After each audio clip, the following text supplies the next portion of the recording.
Welcome, ladies and gentlemen, to episode 31 of your favorite sports show out, Highly Opinionated. I'm your co-host, Josh. Ladies and gentlemen, the best co-host in the game as University of Maryland alumni, the co-host of the Club JG podcast, ladies and gentlemen, John. What's up, John? How you doing, my brother? I'm doing good, my brother. How you feeling, man? It was a hell of a weekend. I don't know if you saw it, but we had some great games this weekend, man. But I'm feeling great. How's everybody doing?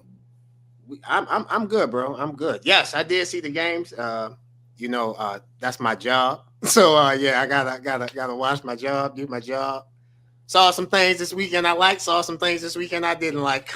But all joking aside, bro, congratulations. You guys deserved it. Somebody was tweeting out some prayers to God and everything, but we'll get into that later. I just wanted to mention that. I happen to see it. I just ain't saying nothing, but we'll get into that later on. It's cool. Yeah, you're right. All I know is people tell me God answered prayers on Sundays. He didn't answer my prayer on Sunday. But that's fine. We'll get into that later. That man said no. We'll definitely get into that later. Ladies and gentlemen, the best producer, the best editor, the best guy here on Highly Opinionated, Ross. What's up, my brother? How you doing, man? I'm good, man. How you feeling, Josh? I'm good, man. I can't complain. Everything good, man, with you? Yeah. Yes, sir. Yeah, a lot of good sports going on. Same here. I can't complain at all. I'm definitely ready to get this show started and see what y'all got to talk about. Yes, sir. Well, we will definitely before we get the show started, before we get episode 31 started, we want to thank you guys for watching episode 30 last week. Appreciate you for watching episode 31 this week. Ross, let them know where they can follow us on our social media. Yes, sir. Y'all can follow us on Instagram at Highly Opinionated __. You can follow us on TikTok at Highly Opinionated _SS, and follow us on Twitter or X at Highly O_SS. And of course, y'all already on YouTube, so make sure you like, subscribe, leave a comment, and we will comment back. John, my brother, you ready to get episode 31 started? Let's get to it. Let's start off with the NFL offseason. Offseason is obviously still going on. The draft is 1 month away. We had Jameis Winston sign a 2-year deal, $8 million deal, 2 years, $8 million deal with the New York Giants. What's your thought process on Jameis Winston signing with the Giants? Do you think he'll be their starting quarterback? Do you think they'll draft a quarterback? What do you think the Giants will do? If the Giants are smart, they'll still draft a quarterback, but signing Jameis Winston is a good thing because you can't get no worse than Tommy DeVito and whoever else's backup was. So they had to do something. This was obviously Jameis Winston, and it says a lot when Jameis Winston is an upgrade in your quarterback room. No disrespect to the guy, but at this stage in his career and the way the Giants' quarterback room looks, they had to do something, and this was an upgrade for them. Yeah, so I'm not the biggest Jameis as a starter fan. Like I know what he is. He's a turnover machine, but I do like Jameis as a locker room guy. I do like Jameis in the quarterback room. He seems like every place he goes, he's a good locker room guy. He's good in the quarterback room. When he was in New Orleans with Drew Brees, he eventually took over the starting job. He was actually 5-2 in Sean Payton's last year, second to last year or last year, I can't remember. But he was 5-2 when starting for Sean Payton. So we know what he is. But I do like the move for the Giants. You get some stability in the room. Jameis, I agree with you. I think you should go out and get another quarterback, whether that's Shedeur Sanders, if Cam Ward drops, maybe they're in the running for Russell Wilson, something like that. But I would definitely still go out and get another quarterback. Speaking of Russell Wilson is one of the last remaining, I would say, starting quarterback caliber. Obviously, Aaron Rodgers and Russell Wilson are the last two starting caliber quarterbacks available. Let's assume that Aaron Rodgers will be going to Pittsburgh. He had a 6-hour meeting with the Steelers last week. Let's just assume he goes to the Steelers. Where do you think Russell Wilson will go? Well, yeah, you just hit it on the head, especially with the Giants. I think they if they are going to draft Shedeur Sanders or Cam Ward, Russell Wilson will be a viable option to have over Jameis Winston. Jameis Winston, like you said, will be a good locker room guy, but he's not at this point a starter that I would trust. So if you got a chance to get your hands on the Russell Wilson and maybe draft a skill player like a Travis Hunter, pairing with Malik Neighbors, you might have something there. So I think the Giants will still be on Russell Wilson's radar. I think the Giants should have Russell Wilson on their radar. So I think that should be number one. And then number two, he has a chance to stay in the AFC North and play for the Cleveland Browns because right now they have Kenny Pickett on their roster and an injured Deshaun Watson who will likely miss this upcoming season. So if you're Russell Wilson, that becomes a viable option as well if you want to continue to be a quarterback one a starter in this league. You look at those two teams in particular. Yeah, I agree. I mean, we basically they're the only two options left: the Cleveland Browns and the New York Giants for quarterbacks to start at. Now, I do think the Cleveland Browns, the Tennessee Titans, but I do think the Tennessee Titans will draft Cam Ward, so that eliminates them. So now you have the Cleveland Browns and you have the New York Giants. I do think the Cleveland Browns want a veteran quarterback in there, someone like a Kirk Cousins, someone like a Russell Wilson. So I do think he fits that mold. And it's easier to get Russell Wilson because he's a free agent, whereas though with Kirk Cousins, the Falcons are steadfast that they want compensation for Kirk. And I don't think the Browns can't do that because of the money that they're paying Deshaun Watson. And the Falcons don't want to get rid of Kirk Cousins. They've been out here saying that they want to keep him as a backup for Michael Penix Jr. But Kirk is obviously on the outside of that. He's on the other side of that. He actually wants to get out of Atlanta. He's axed out, but Atlanta has flat out told him that we want to keep you as a backup. So that becomes a little bit tougher for teams that want to trade for him. Absolutely. So for me, I agree with Russ. It's the Cleveland Browns or the New York Giants. Those are his two best landing spots. Wide receiver news: 2 years, $13 million deal. Brandon Cooks returns to the New York. New York. Brandon Cooks returns to the New Orleans Saints. 2 years, $13 million deal. Any thoughts on that? Like the move? Don't like the move? What you? Brandon Cooks can't hurt. I mean, he's had an odd career in my opinion. Like he's been a very productive receiver wherever he's gone, but yet he just hasn't seemed to really like nail down a home for longer than 2 or 3 seasons. And it's really weird to me because I really haven't seen Brandon Cooks have a bad year. If you're in New Orleans, I guess it helps your wide receiver room, but until you figure out what's going on at quarterback, it doesn't really matter. Derek Carr, Taysom Hill, Spencer Rattler, all 3 of those options at the moment don't seem to be leading to wins. So I think the New Orleans Saints have bigger issues, but this is a sign that can't hurt.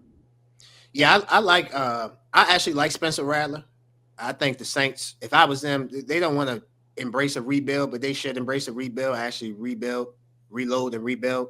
They have older guys on their roster, such as Tyrann Mathieu, Cam Jordan, Taysom Hill. So I thought the rebuild /rebuild was going to start when they traded Marshawn Lattimore to the Washington Commanders.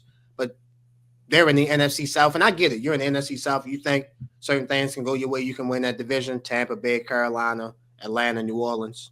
So I get that.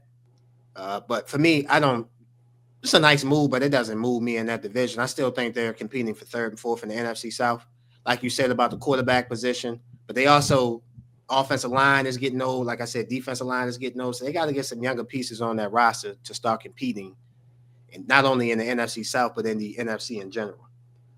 Staying on the wide receiver news, Deebo Samuel restructured his deal, so it's a 1-year, basically $14 million deal with incentives with the Washington Commanders, so he'll be a free agent. Also, the Washington Commanders signed Michael Gallup. So with the moves that the Commanders have made during the offseason, do you think the Commanders, where do you think they rank right now in the NFC? In the NFC in total, right now, I only put 2 teams ahead of them right now, if I'm being totally honest. I'm looking at the Philadelphia Eagles, who are in their division, and then the LA Rams. Other than those 2 teams, definitively, I don't really have that many more teams ahead of the Commanders right now. And they are all in on their rookie sensation, Jaden Daniels. They are giving this man weapons, and that's what you do when you have a quarterback on a rookie deal that has the potential and the explosiveness that Jaden Daniels has. You give this kid weapons, and that's exactly what the Commanders are doing. Michael Gallup is an interesting signing. As we know, he retired for a little while, and it's coming off of retirement. So we're going to have to find out what Michael Gallup brings to the table. I can't imagine he'll be an every down receiver, but he's a veteran. He's a veteran for that wide receiving core. Can help out with Deebo Samuel and of course Terry McLaurin out there. Washington's making moves, and they're sending a message that they want to compete for the NFC now. They're not waiting. I would definitively put 3 teams ahead of them, and I think they're lumped up in a group with a bunch of other teams. So let me start up. The 3 teams I think that are better than the Washington Commanders: the Philadelphia Eagles, the Los Angeles Rams, and in my opinion, the Detroit Lions. Now, I know Detroit played them in the NFC divisional round, but Detroit literally were playing 3rd and 4th string defenders. The score was 48-31. Or 45-31, I'm sorry. So they lost by 14 points, and Jared Goff turned the ball over. He threw a pick 6. So if he doesn't throw that pick 6, they lose by 7 with 3rd and 4th string defenders. Now, obviously, Washington has made improvements. I like the moves that they've made, but I still think Detroit Philadelphia, and the LA Rams are better than the Commanders. Yeah, but like because of that reason is why I don't have the Detroit Lions over there, because I don't trust Jared Goff. He just that game that he had was so bad, it just makes you remember why the Rams decided to trade him after this guy took him to the Super Bowl. He said, "You're okay, but we still think we can do better than you." So they traded for Matthew Stafford and he ended up getting the Super Bowl because he's the one that wouldn't make the mistakes and got them over the hump to a championship. And when you see a game like that from Jared Goff, who's had a great season, I'm not trying to dump on Jared Goff right now. He had a phenomenal regular season leading up to that game. But when you get to those moments and you see what you see from Jared Goff, it reminds you like, oh wait, this is why the Rams decided they could do better. No, I get that, but I don't look at everything at quarterback. For example, Jalen Hurts before this season, for this past season, he won the Super Bowl. Most people other than Tim wouldn't have had Jalen Hurts in the top 5, top 7, top 8. If you build the right team around a quarterback, you can win with I shouldn't say serviceable, but with a above average quarterback. I think Jared Goff is an above average quarterback. So for me, I don't put that all on him. Yeah, he made terrible bad throws in that playoff game. But again, some of that was because of the deficiencies they had on defense. I felt like he was pressing. He felt like he had to score. If you have Aiden Hutchinson, if you have the guys that you need, you don't necessarily have to, you don't have to score every time. So for me, again, not saying Jared Goff gets an excuse. He played like trash. I give you that. Well, he played bad. I shouldn't say he played like trash, but he played bad. So I understand that. But for me, I just think that if you build the right team around a quarterback, you can win. So again, Detroit, Washington, Detroit, LA, Philadelphia to me are better than them.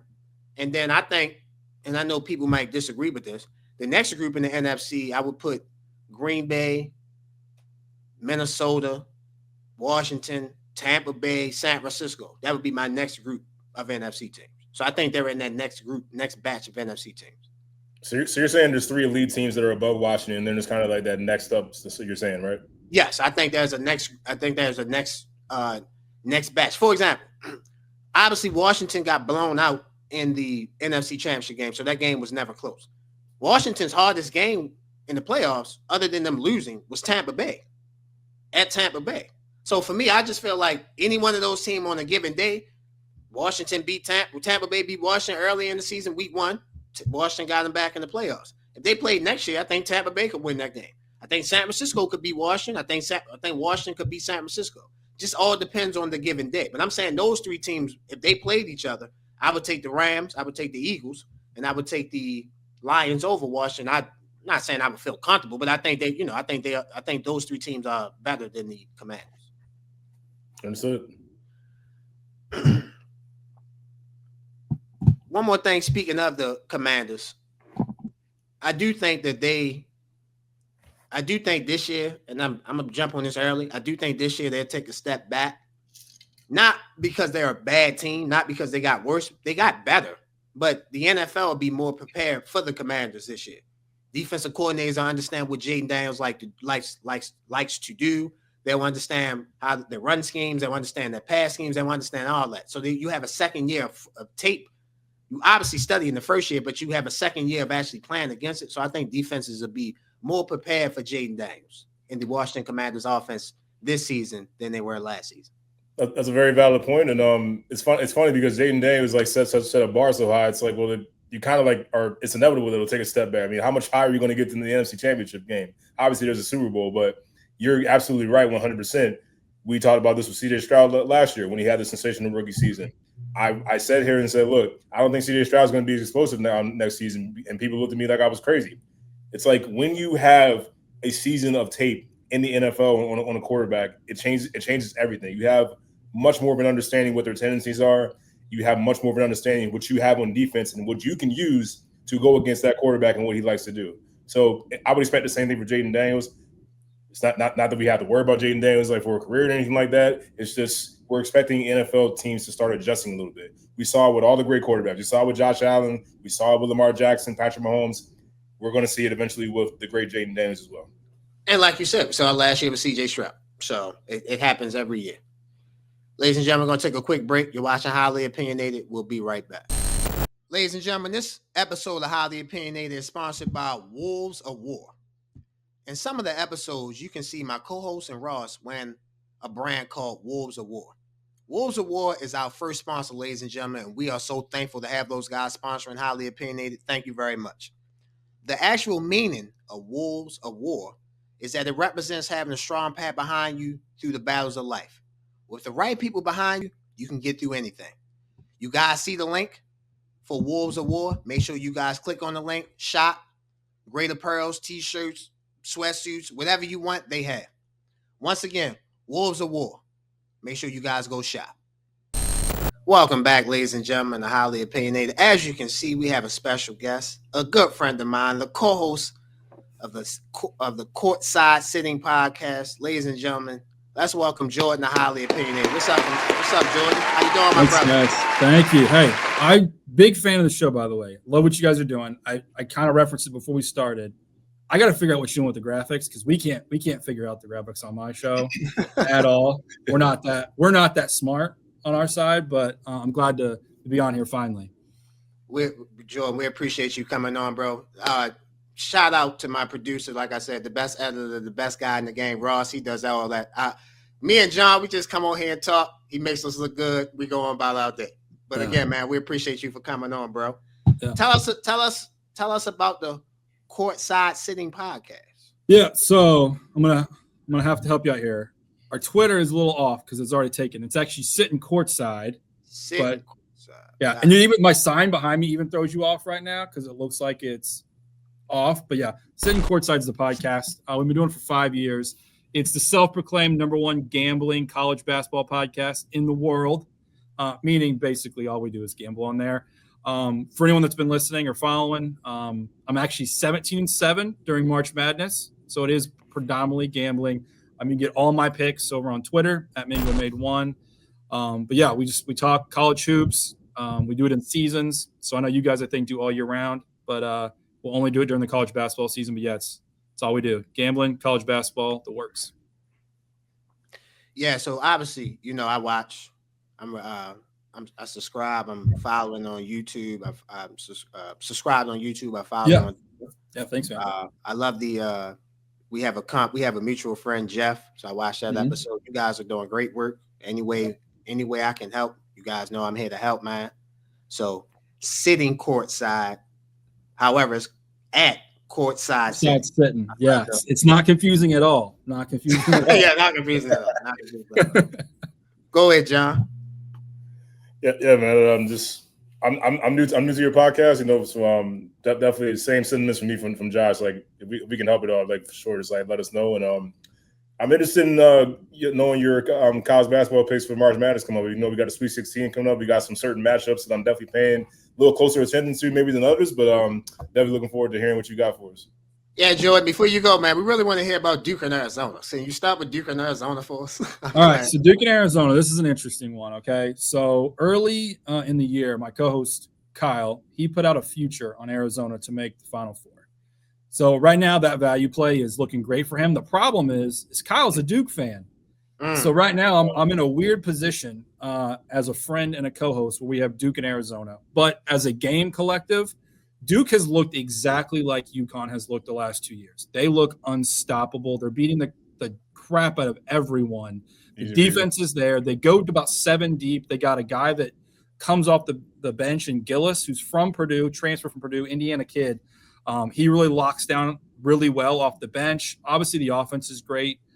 They look, again, just unstoppable. I don't really see how Arizona competes in that game because they're going to try to run the pace up. And I just don't see it happening for them. We've seen what happened. If you guys watched last week, it'll be last week at this point, with Oregon. Oregon came out quick, right? 17-4, and Arizona had to kind of chase back. That's not going to happen against Duke. So I like Duke in that game by at least double digits. If you're asking for a pick right at the top, the line is 9.5. I think that's steep. I think people are going to hop on top of Duke. So maybe lean to the over if you really want to pick off of that game, though. But otherwise, I like Duke. Go ahead, John. No, I mean, that's a solid pick. I personally think Duke has the easiest region in the NCAA tournament, so I'm expecting them to dominate and get to the Final Four because there's no threat in that region. So I'm expecting them to steamroll their way to the Final Four. So I'm definitely taking the over on anything that involves Duke as long as this region continues. Joe, you can tell he's a Maryland fan. I'm a Duke fan. No, I love it. I love the Crab Five. I'm a college basketball fan. I have eyes. I mean, It's The not. crab pot is in there, dude. What was your blood pressure during that game? Yeah, it spiked lower and spiked probably like 4 different times. So I couldn't even tell you. I just know it definitely wasn't in normal range. I was definitely in danger zone a couple times. Yeah, that's fair. That's fair. Yeah. Before we transfer to Maryland fully, I just want to say there is no such thing as an easy region. Like you have to play the opponents that you have to play. You have to play the guys that are in front of you. Like they're not even the number 1 overall seed, and they got to play 30 minutes away from their gym. Yeah, it's not a neutral site. It's literally a home game. They're not even. That's what number 1 overall seeds get that kind of advantage. They're the second number 1 seed, and they got to play 30 minutes from their gym. Yeah. And the region is a joke. You know, there's not a threat in there. You know that. Jordan, let me just say this. I have respect for BYU. I don't know if people have been watching. You know, I've been tweeting about BYU for the past like 2 months. I don't think BYU will beat Duke. I do not think that. But I think BYU can give Duke a game. The way they get up and down, I think BYU can give them a game. It's going to be a blowout. Bet the over. Yeah, so the good thing for BYU, so their coach, he was an assistant with the Phoenix Suns before he was hired. So he's going to have a pro-style offense, which tells me he's going to probably keep it as close as he can. He also has a 5-star recruit that was originally supposed to go to Purdue. He's now at BYU. He did have to kind of rework that roster. I actually do like BYU against Alabama, but that's going to be another exciting game. And I want to half agree with JG here.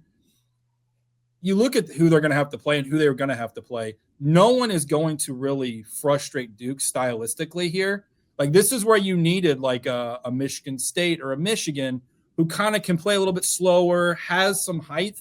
No one else has that. Alabama has athleticism, but if they're not shooting well, I don't care, right? So I'm going to lean to where he's going at, but I do think there's going to be some really exciting games in this region.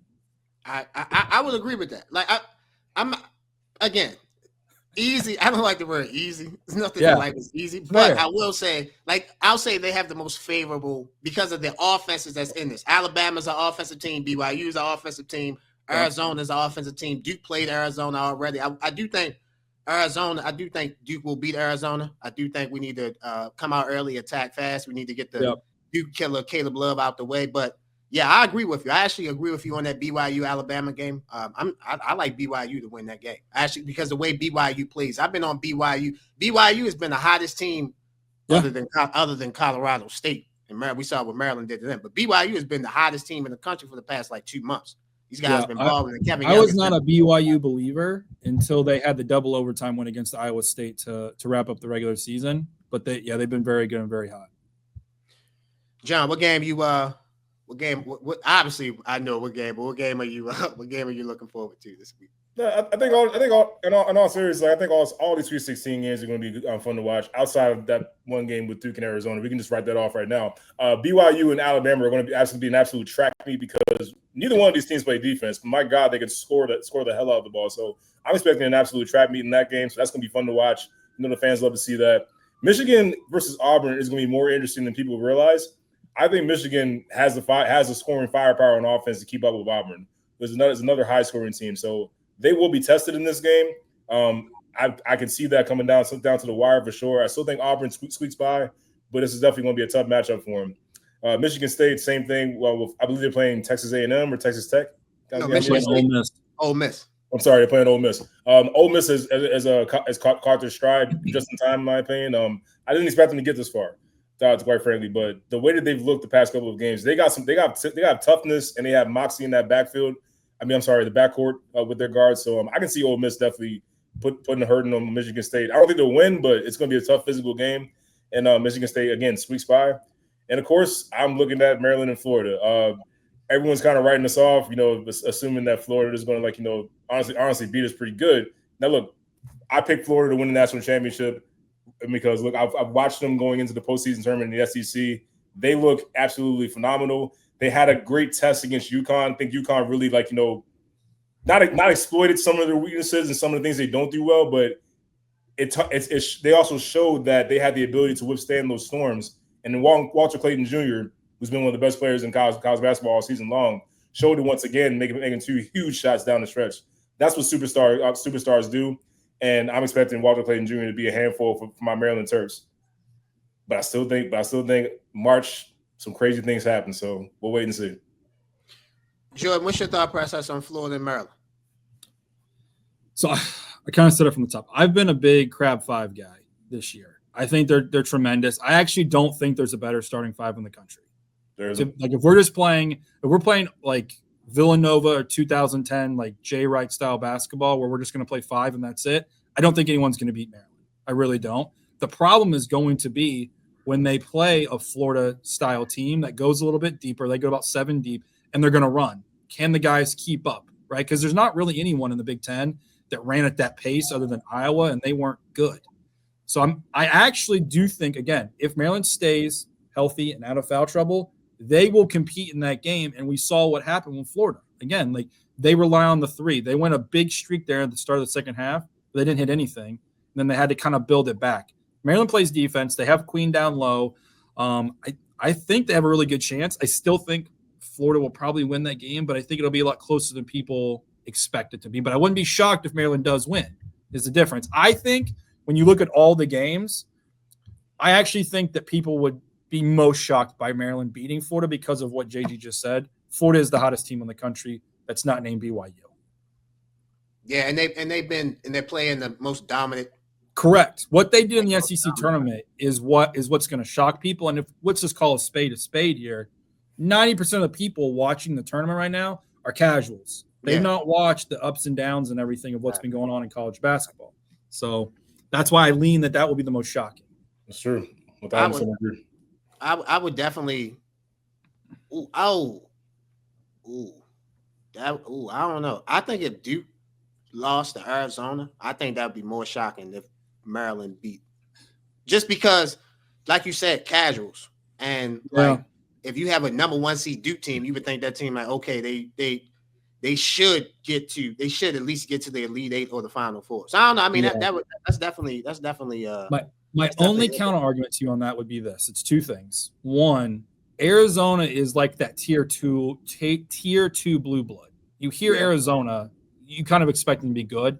The second thing, ESPN cannot stop running the Arizona when they were an 11 seed and they beat Duke as a 2 seed. They can't stop running it on, right? Like they're like feeding it into people's brains that there's a chance that this could happen.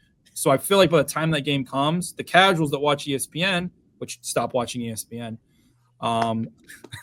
will think that that's a normal thing. So that's why I would say you're not necessarily wrong, but I didn't necessarily agree either. To play devil's advocate, that is smart. That is smart marketing and smart TV by ESPN. Feed it into the casuals. They really don't know. Let's make it at least Let's make it at least a watchable game, even though they know that there's no way in hell it's going to happen.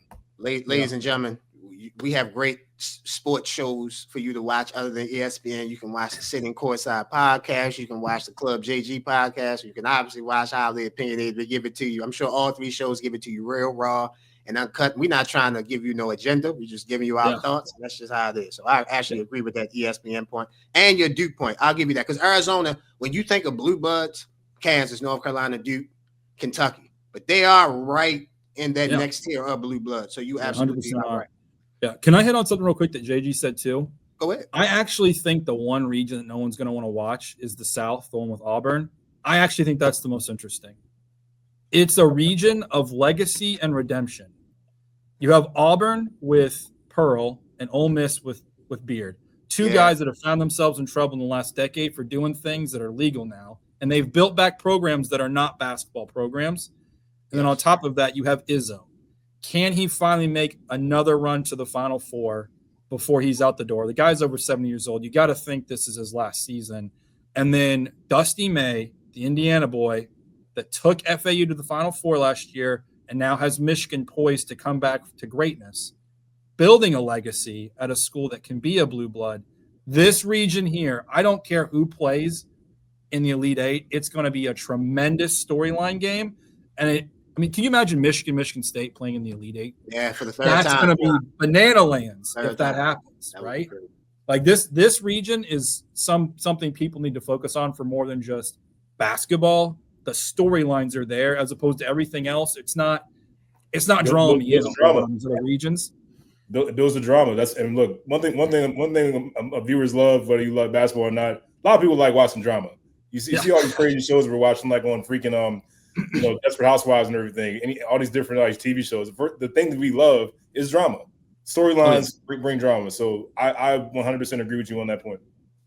I love the point about you had about the South. You make great points. Obviously, Bruce Pearl, Chris Beard. You got the redemption story with not redemption, but you got Izzo and Michigan State, and then Dusty May. Can you took FAU to the Final Four? Can you take a semi? Well, Michigan is Michigan the blue blood? Did you say semi blue blood? There's somebody at tier 3, tier 2 now. Yeah. Okay, tier 2, tier 3 blue blood. Let's see if you can get them to the Final Four. Go ahead, Joe. I might be aging myself here, and I was not necessarily old enough to remember, but if you remember the Fab Five and those early years there, and then they get into the mid 90s, Michigan was a school that was considered a basketball school there for a while, right? Like there was that weird period. And now in the days of NIL, they got the biggest donor on earth, the guy that owns Oracle. Like, you think that they're not going to start forking over dollars to Dusty May in basketball? They already figured out in football. I mean, they signed Bryce Underwood in football. Exactly my point, right? So, yeah, they know what's up. And obviously they got the gentleman from Oracle, but you can make a case they have the biggest sports media, not media, but you have the biggest sports guy ever with Brady. So it's not like they, right. Exactly. Like the branding is there. The branding is there. Definitely is there. I want to touch with you on the Cinderella, the quote unquote Cinderella of this NCAA tournament, and that will be the 10 seed Arkansas Razorbacks. And I can't say a John Calipari team is a Cinderella, but I do want to say this, and then I'll let you guys go. For the past few years when that John Calipari was at Kentucky, I thought he underachieved. He had extreme talent. He's a hell of a recruiter, but I question his coaching, especially coaching in the key moments of games. Last year they lost to Oakland. 2 years ago they lost to St. Peter's? Yep. They lost to St. Peter's. In the Sweet 16. So for me, I just look at it as Kentucky, he underachieved his last few years at Kentucky. What John Calipari has done with this team at Arkansas this year, I actually feel like he's overachieved. He's missing, he's missed it several times throughout the season. He's missed his second best player. They started 0-5 in the SEC, and that starting 0-5. Their sixth game was his return game at Kentucky. He won that game, and that game right there turned their whole season around. So John Calipari, I've been highly critical of you. You deserve your flowers for what you've done to get this Arkansas team to the Sweet 16. Yep. So I want to just say that I'm not surprised by this Arkansas team. So this is a team that I actually had a future on as a dark horse to win the SEC, because if you look, he basically reloaded as he always does in recruiting and took all of Kentucky's best players with him, who got second last year in the SEC. What the issue was for Arkansas is their entire spring and summer session, they didn't have enough guys to practice. They were just riddled with injuries. There are literally articles out there talking about Calipari not having 5 guys able to play basketball. So this team is just now finally figuring out how to play with each other. And I'm not shocked by this, honestly. And I wouldn't be shocked if they do win against a now injury-ridden Texas Tech team and find themselves in Elite 8 playing Maryland or Florida. Yeah, John Calipari is just reminding us what an all-time great coach that he is. I agree with you, Josh. He is absolutely underachieved while he was at Kentucky. All those great players that you had after Anthony Davis, Terrence Jones, and that championship team, and you managed to only have one national championship. He definitely did not. In my opinion, he didn't fulfill his duty at Kentucky, because they're not expecting just one championship in a decade. They're expecting more, and he had the talent to do so. But he reminded us again why he's Coach Cal, why he's one of the greatest college basketball coaches of all time. Remember what he did to revitalize UMass, a program that was nowhere in the national spotlight, brought them to prominence. And then what he did at Kentucky. And now we're seeing it again with Arkansas. Nobody expected Arkansas to even be in this tournament, let alone where they are today. But when I saw the matchup, and I just saw, look, Arkansas has a chance here. Kansas was reeling. We saw them just absolutely teetering before our eyes week after week after week, where it's like, hey, just put them out of their misery. And Arkansas went ahead and did that. The St. John's game was a little puzzling because of different things. First of all, Pitino, sitting Lewis, who's the Big East player of the year. I get that he's not playing well, but unless his confidence looked absolutely shot and you just didn't see it, there's no reason for him to be on the bench for the last 8 minutes of that game. So I think that helped, in my opinion, just having him on the bench. I think that helped Arkansas, but at the same time, St. John's glaring weakness, which was 3-point shooting, reared its ugly head sooner than I thought it would. Because in this game, when you get to postseason play, defense is super important. St. John's is one of the elite defensive teams in the country. But when you struggle from shooting from the outside, you become so much easier to guard. And then we saw that against Arkansas. Arkansas didn't shoot that well either. I mean, I thought the damn backboards needed an inspection after this game with all the bricks we saw. But my God, but Arkansas, just played harder. They were tougher than St. John's down the stretch, and they made more plays. And that comes back to Coach Cal and just the legend that he is. Yeah. Again, I feel like he deserves his flowers for this team. Jordan, I get your point about obviously from the gambling aspect, you're looking for underdogs. So I get why you would. That's a smart bet because Arkansas, if you look through from like 8 to like 13, the SEC, you can make a case they're the best team out of those cluster of teams. You go on a nice run in the SEC tournament. For example, Auburn got knocked off in the SEC. Auburn got knocked off before the championship game in the SEC tournament. So things could have went their way, and they could have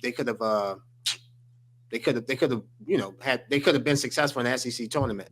They lost in the SEC tournament essentially off a buzzer beater. I think if I'm not mistaken, they lost to Texas A&M. Yeah. So I definitely understand the point, but for me, again, I feel like he deserves his credit. He deserves his flowers. This team, like I said, being 0-5 and going into being 0-5 in the SEC, going at Kentucky, obviously on the road, ranked opponent, trying to get that first SEC win, and they dominated that game. Like that game wasn't necessarily close. So John Calipari, he's just shown, like John said, what type of coach he is, what type of recruiter that he is. I just wish that we could get this type of Coach Cal all the time. And John, one more thing before you combat your point about Kentucky. Forget before he had Anthony Davis. He had John Wall, DeMarcus Cousins, Eric Bledsoe. You have to they lost because of free throws. I can understand the Memphis team if you go back to Calipari losing, even though they shouldn't have lost to Kansas, they lost on free throws. But John Wall, Boogie Cousins, Eric Bledsoe, Patrick Patterson, all four of those guys went to the NBA. Yeah, you got to win a national championship. You got 4, and Daniel Orton got drafted too out that situation. So my point is that it's like, come on, Cal, you got to find a way to have more than one national championship. That's the past. What he's doing now at Arkansas should be celebrated. And I agree with you, Jordan. I actually think they're going to beat Texas Tech and move on to the Elite Eight. Okay. Jordan, before we get you up out of here, what's your national championship prediction? The two teams that will play and then your national champion. Yep. So as of right now, I have all my Final Four teams left. So my original Final Four is Michigan State, Texas Tech, Duke, and Houston. I actually think Duke-Houston's the real national title. And I do have Houston winning the actual national title championship game. They were actually my preseason pick. Not going to jump off the bandwagon now, but that's who I have. I think they're the most complete team. And the one thing they have over Duke is experience. And I think that matters when you get deep into a tournament like this. And I think they have more grit than Duke. Like they got 100%. 100%. And like Houston is Michigan State. Like they just have tough. They have good basketball players, but they have toughness. LJ 100%. Cryer, I like him, the guard from Houston. So I can definitely rock out with that. John, got any thoughts? No, I mean, that's a solid pick. Houston's dominated the Big 12 all season long, so they're a number one seed for a reason. They should have expectations to at least go to the Final Four, in my opinion. But I'm not sure that they end up beating Duke. I understand the experience point. That is a valid reason. But at the end of the day, you need talent. You need superstars. You need guys that, hey, look, offense ain't working. Here's the ball. Go get it done. Figure it out. They got a guy like that with Cooper Flagg at Duke. I'm not sure if they have that guy in Houston. Fair. Want to respond back, Jordan? No, it's fair. I can't argue it because, again, I just said at the top of the hour here, Duke looks the best at anybody. I can't really argue it, right? I'm not going to be a bandwagon geek and jump off now is what I'm getting at. If you told me, gun to my head, you got to pick someone right this second, I'll probably take Duke. But if it's sticking with my guns, I'm going to always stick with Houston because that's why I had to start the season. Sure. And I think Calvin Sampson, he's due for a national championship. He's been coaching long enough. He coached at Oklahoma back in the day, now at Houston. And he's been close to the Final Four. I think he's actually played in the Final Four. They lost in the Final Four a couple years ago. So he's due for a national championship. So I definitely like that pick of Houston. Don't like them beat my Blue Devils, but I do think it could be Houston's time. And I was impressed with Houston did in round 1 and round 2.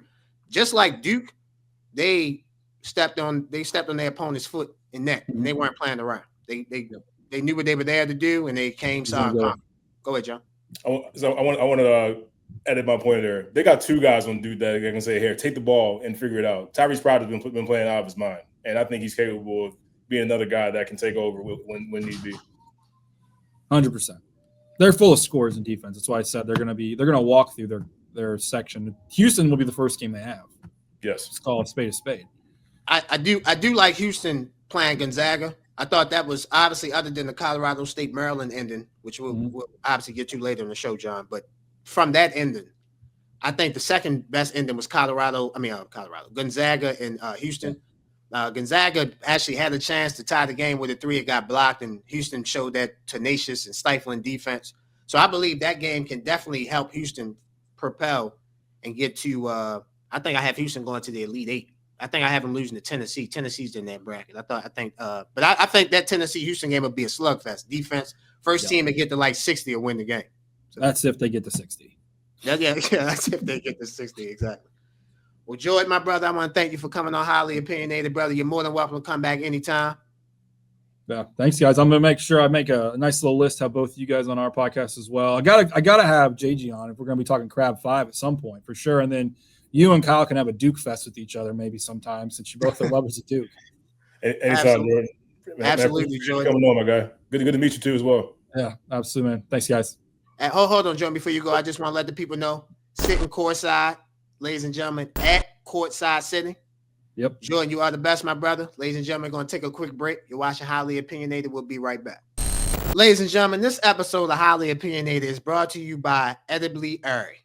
Enjoy the heightened experience of THC edibles in a whole new way. At Edibly Airy, our freeze-dry edibles available in 100 milligram, 200 milligram, 300 milligram, 400 milligram will give you the buzz you crave with a flavor you won't forget. Available in 3 different flavors: watermelon sunset, tropical fruit, and berry. To place orders, please visit the website at ediblyairy.com. While you're there at ediblyairy.com, use a promotion code. You guys see the promotion code on the screen. $ Highly Airy, $. Again, $ Highly Airy, $ for 20% off your first purchase.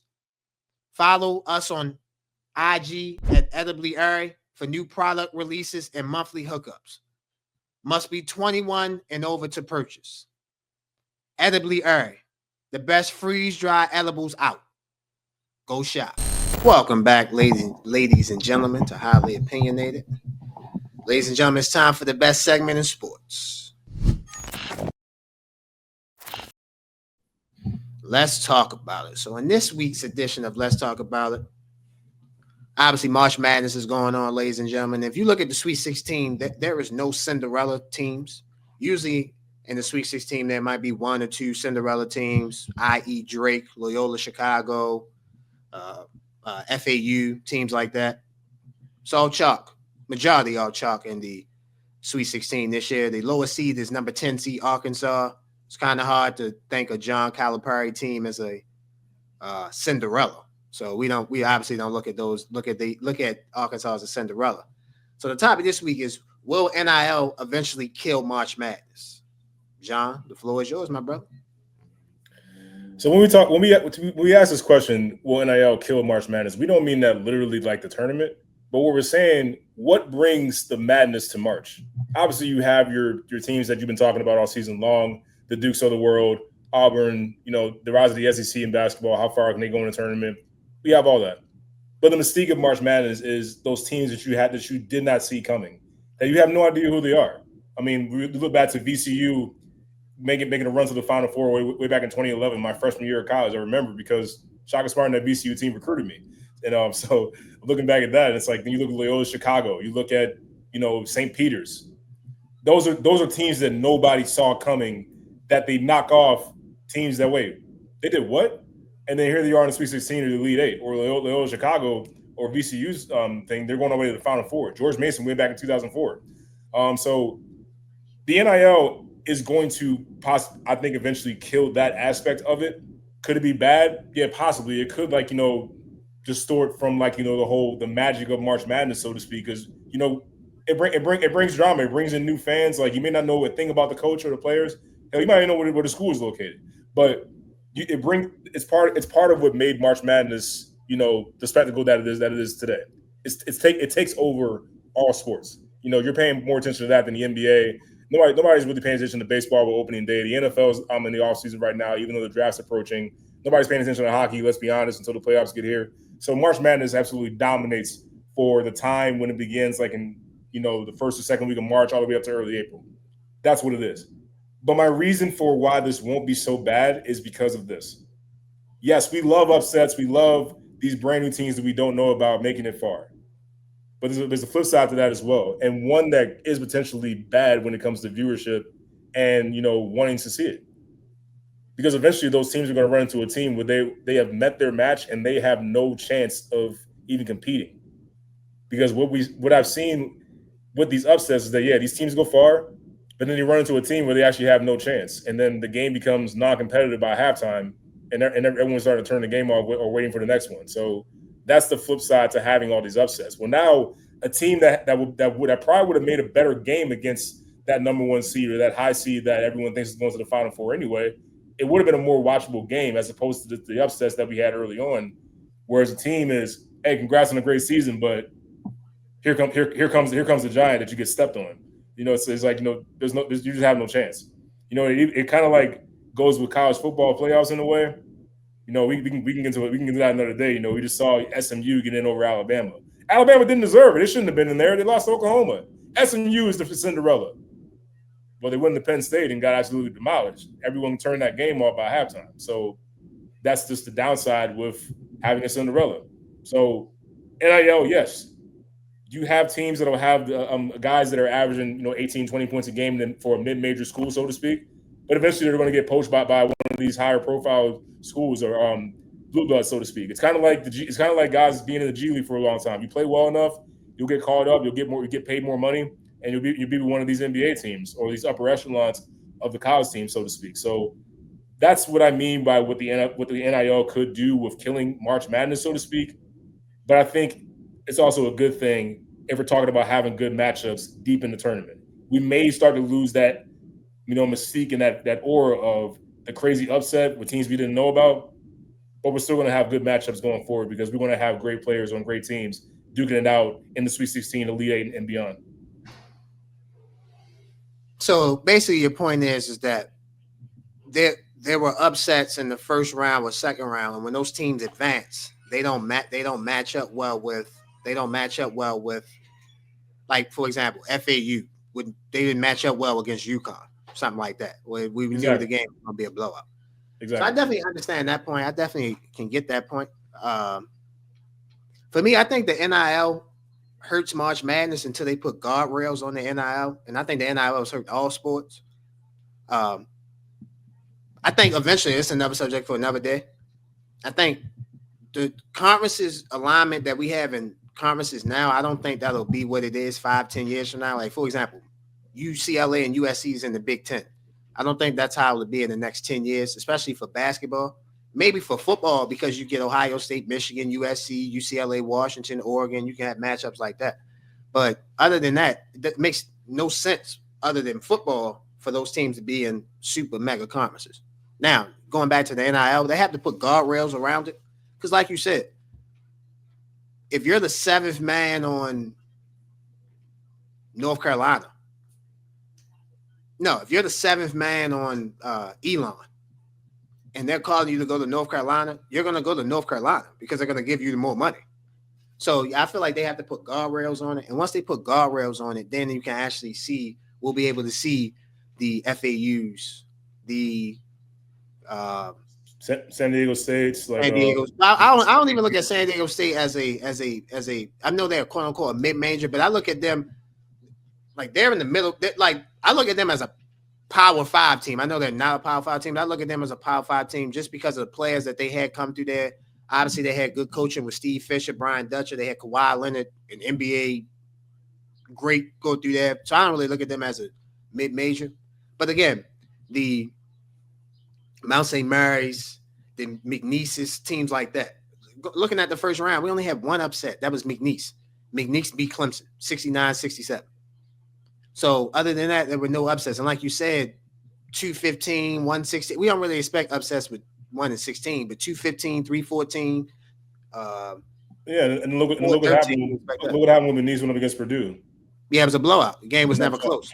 It was never close. So I definitely give you a point on that. Like, these teams the upsets happen in the first round, second round, and then when they get to Sweet 16, Elite 8, we know they don't have a chance of winning. They can be suffocated, they can be overpowered, and that's the matchup right there. So I do think, like I said, they need to put guardrails on the NIL though, because obviously in basketball, Duke can offer more money than I'm trying to think. Obviously, a Division I school can offer more money. A higher Division I school in the Power 5 conferences can offer more money than a lower tier Division I school, like Mount St. Mary's. Mount St. Mary's can't offer the same amount of money as Maryland. They just can't. They don't have the resources. So once they put guardrails on the NIL, I think we'll start seeing more upsets from March Madness. But I will say this: nothing can kill March Madness. I think March Madness is the greatest spectacle in sports. I think for a 3-week span, it captivates America, like you said. You have casuals that watch, you have fans that watch, you have people that, man, they just started watching college basketball when the tournament started. So again, casuals, you have your super casuals, then you have your real casuals. So I just think March Madness is the greatest sporting event out, and I don't think nothing can mess it up. Not a Democrat, not a Republican, not a rule, not the NCAA, not nothing. Nothing can mess this up. And seeing chalk as we have now with the Sweet 16, we'll obviously discuss that in a little bit. It's not uncommon. Like, it's all number 1 seeds went to the Final Four in 2008, so it's not uncommon. You know, it's not like we haven't seen this before. So, and then a lot of times when you have a 4 or 5 seed, like think about it, a couple years ago, Kentucky with Julius Randle and them went to the Final Four. Yeah, they had a 7 by their name, but they're not really a 7 seed. They just struggled. You know, they had peaks and valleys throughout the season, so they struggled, and that's why they have a 7 by their name. So, and all that's perfectly fine. It's just like, you know, like a team catches fire, they figure it out. I mean, look at Arkansas. You know, they're a 10 seed, and they're here they are in the Sweet 16, and they look like they're starting, like Jordan said earlier, they're starting to figure it out. You know, starting to get guys back healthy. They're starting to figure out their chemistry. Sometimes all it takes is really to get, if you, like we talk about Florida, playing your best basketball at the perfect time. We see that with plenty of teams. It doesn't matter at this point. It doesn't matter like what number you have by your seed. You come to find out who your team is, no matter what it is. But I'm just saying, for like the teams that, like, Arkansas is not a Cinderella. We know that they were in the best conference in college basketball all season long. So they were battle tested for sure. So we knew they weren't going to be overwhelmed. But we're talking about like just the teams that nobody sees coming. Like every year, it's like a brand new. Like UC San Diego for example, this is their first year as a Division I team, and they almost knocked off Michigan. You know, I think they should have knocked off Michigan, but they had a turnover there and a bad shot there. But they were right on the brink of possibly taking out Michigan. So nobody knew about UC San Diego. Nobody knew about Liberty or any of these other teams. But if one of those teams do it, and then it's like you get deeper into the tournament, and it's like, oh no, here comes Kentucky. Here comes Kentucky from the old days. Here comes Auburn. Here comes Alabama. Ends up being like a 25-point loss. Yeah, that's the aspect that I'm kind of focusing on. It's not a good game. It's not a good game to watch. Everyone loves like March Madness. Like, you know, oh my God, no one saw that coming. I lost a bunch of money, or I won a bunch of money picking a team that no one picked. But it's just I think it's just a flip side to it. Like really, like with anything. No, I get you. Yeah, I will definitely give you that point, because the longer they advance, and the longer that the lower seed advances, like a FAU, George Mason, something like that, we know, like you said, in the Elite 8, Final Four, it's not going to be a competitive game.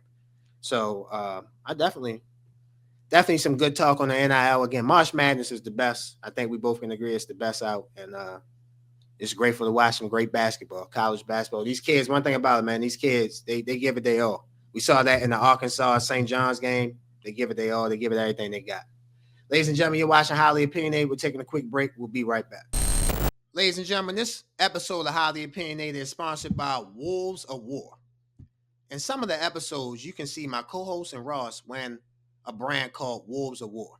Wolves of War is our first sponsor, ladies and gentlemen, and we are so thankful to have those guys sponsoring Highly Opinionated. Thank you very much. The actual meaning of Wolves of War is that it represents having a strong path behind you through the battles of life. With the right people behind you, you can get through anything.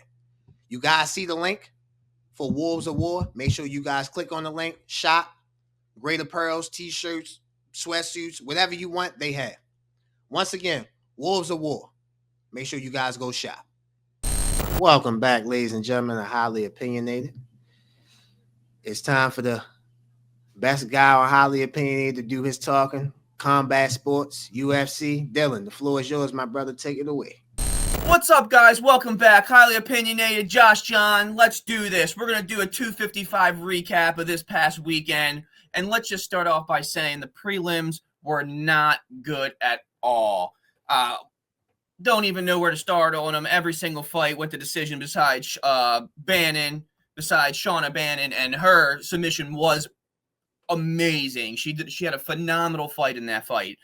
She's coming off a win also, lost 2 fights ago, but her last fight was crazy, and this fight of hers was very, very good. She looked technical. She had head kicks. She had takedowns, and she finally did get the submission in round 2 at 3 minutes and 20 seconds in, and she looked phenomenal in that fight. But all the other fights on these prelims were garbage. There was no finishes. They all went the distance, which I could say is somewhat good if they're going to go all 3 rounds, and some of them didn't even give it their all. I don't know. I don't even want to talk about it. They were all sloppy, but if they say if the prelims weren't good, then the main card better be good. And I think the main card was somewhat decent for who was on it and the fights that it made. Props to everybody on the main card, actually, because I was definitely tuned in, and there was some heavy hits, and there was submission, so I was happy about that.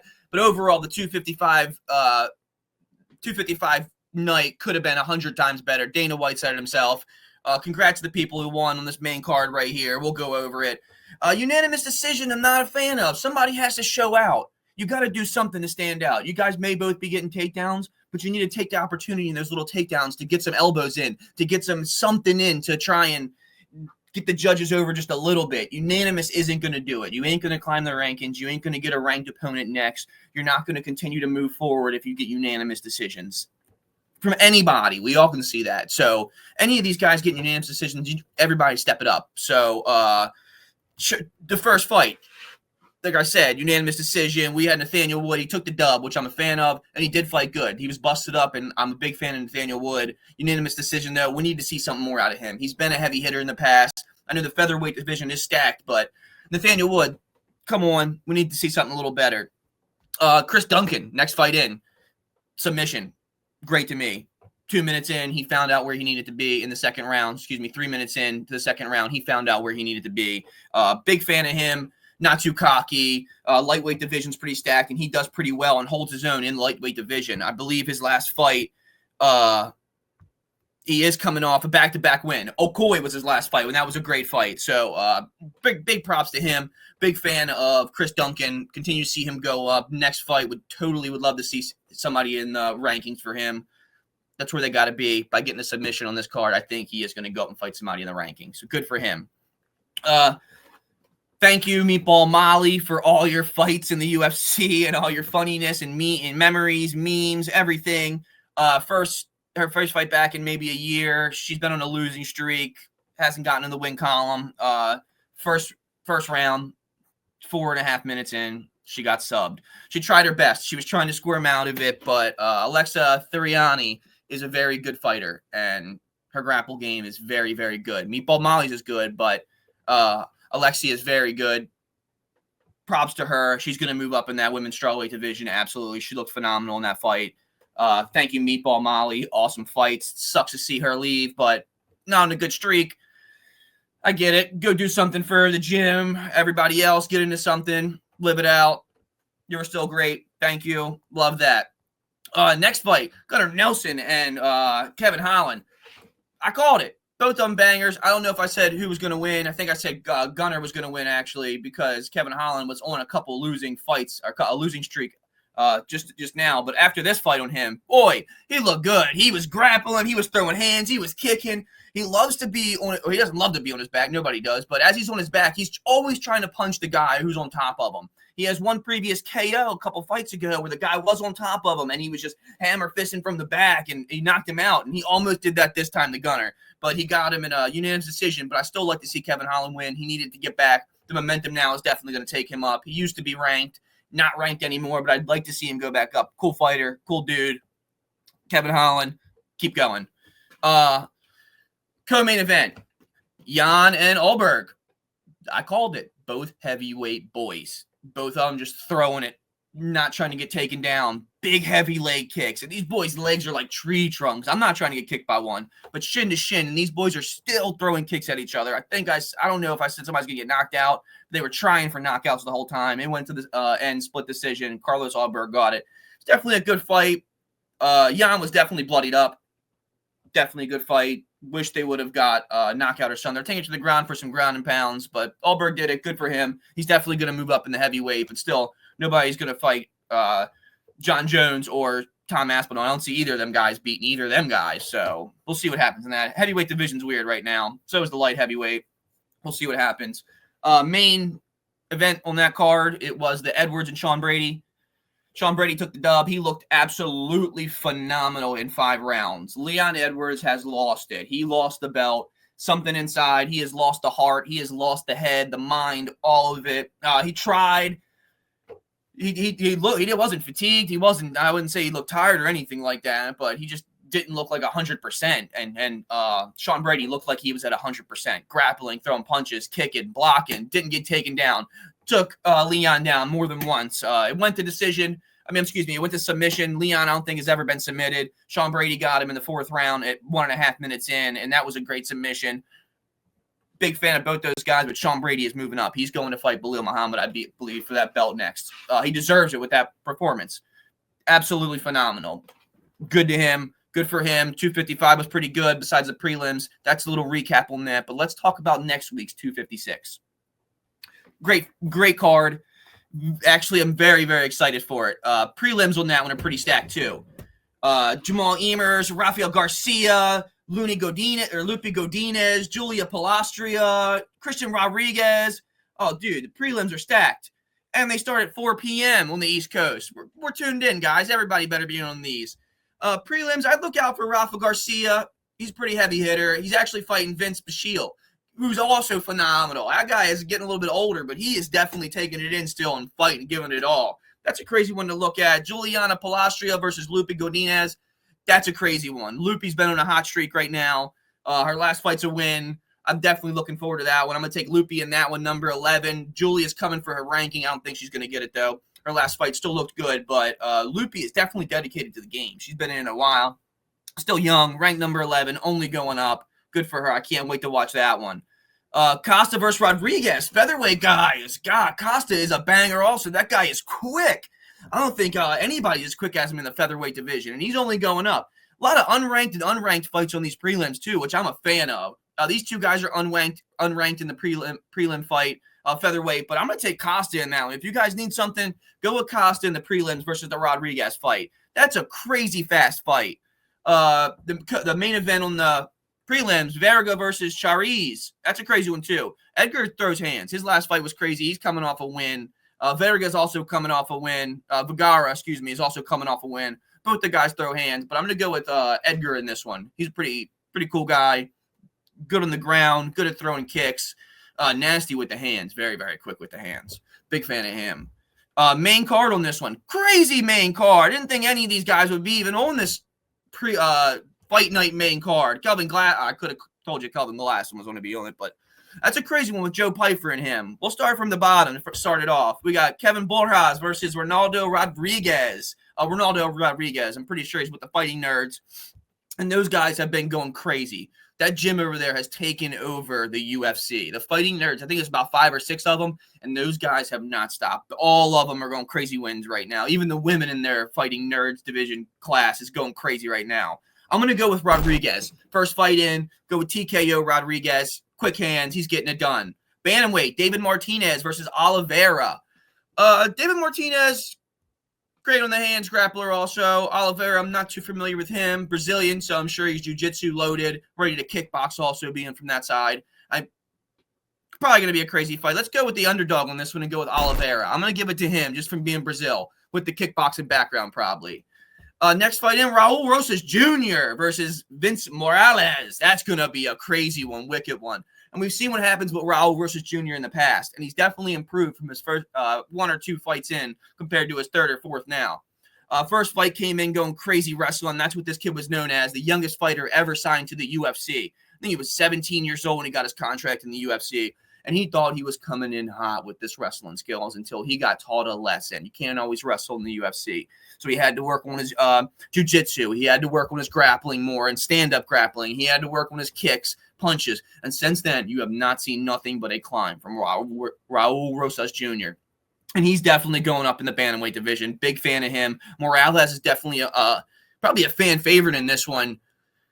Coming from Raul Rosas Jr. not doing well with the striking previous fights, and Morales is a striker. So fan favorite, probably Morales, but I'm going to go with Raul just because I'm a big fan of him. Young guy, wants to win, hungry. Check his Instagram. He's always in the gym grappling with somebody and sparring somebody. We'll go with Raul on that one. Oh, man. Next fight, Kelvin Gastelum versus Joe Pyfer. Come on. Contender Series, Joe Pyfer. Went from nothing. Had no house, sleeping in his car. Won the Contender Series. Broke through. Dana White bought him a house because Joe Pyfer is on fire, and that is my guy. Joe Pyfer is going to end Calvin. I don't even know what he's still doing in the UFC. I don't even know how he's making middleweight division, being that beefy boy he is. He's a big boy for that division. Wide, stocky wrestler. He definitely is quick on the hands, but Joe Pyfer is big and lanky and long. That's my guy. Joe Pyfer is going to take that fight. Go with Joe Pyfer on that one. By knockout, because I'm pretty sure he's on a knockout streak. Go Joe Pyfer by knockout. Lock that one in. Co-main event. Drew Dober is my guy. He's a unit, a little beefy meatball dude, and he is a scrapper and loves to go forward. He's fighting Manuel Torres, who's also a scrapper, and that guy throws hands. Torres is definitely a hand throw, but Drew Dober is like a little tank. He's a little beefy boy, and he don't stop pushing forward. I believe he got his nose fixed after it was broken a while ago. I believe he had some surgery. He was also a mouth breather. Since that, whatever came back from, my guy Drew Dober is on fire. I'm a big fan of him. I don't know how he's not ranked or fighting somebody ranked, because his past fights, he hasn't showed himself off. He has knockouts, submissions. He can grapple. He's probably an Olympic wrestler. I wouldn't want to do nothing against him because that guy is a unit. I'm going to go with Drew Dober on that one. That may go the distance, but Drew Dober, I believe, is going to take it. Main event, Brandon Moreno versus Steve Erceg. Whoo! That's going to be a good one. Both them boys are fast, and they both throw hands. Steve Erceg is coming off a loss. He went for the belt previously. He did not get that, and we all thought he was going to take it. He looked great. Big fan of Steve Erceg. He's always looked great. He's always ready to fight. Coming from Australia, that side of the pond is crazy when it comes to them champions and winning. They all want it. Big fan. Steve Erceg, though, last fight, not a win. I believe he got submitted last fight. Definitely not looking forward to that because Moreno is good on both the ground and his feet. I'm going to go Moreno in this one just because his past fights, he's had so many belt fights. He's had so many battles. He's won so many. They thought he was going to lose, and he's come back in the 5th round, and he's won. His Davison Figueiredo versus Moreno, little era they went through in 3 fights, 4 fights, whatever it was, their battles. That was a crazy streak right there between them two, and that flyweight division was going crazy from them guys. Flyweight division is already stacked, so I'm going to go with Moreno on that one. As much as I love Erceg, I'm going to go with Moreno. Big favorite of mine. Back to the heavyweight division, though, out of the 256 recap. I need to talk about these guys still in the heavyweight division not knowing what they're doing. You just saw Tom Aspinall at the fights this past weekend. He had a little rubber ducky that he held up in the air. I guess he's calling John Jones out for ducking him. They still talked about him vacating the belt, and somehow maybe Tom fighting somebody for that. Tom's next fight may not even be for John Jones. It may be against somebody else for the interim championship belt. But everybody's counting this interim belt almost as a real belt because Tom's the only one doing anything. Tom's the only one in fighting. Tom's the only one that wants a belt. Nobody else in that heavyweight division is talking about maybe Alex Pereira in that light heavyweight division moving up to fight somebody, but that's still so far in the future. Not sure what's going to go on with those guys. I'm still not sure what's going to go on with Ilia Topuria. We're waiting on some news from that. Islam Ilia fight would be crazy. I'm not sure who's moving up, who's moving down.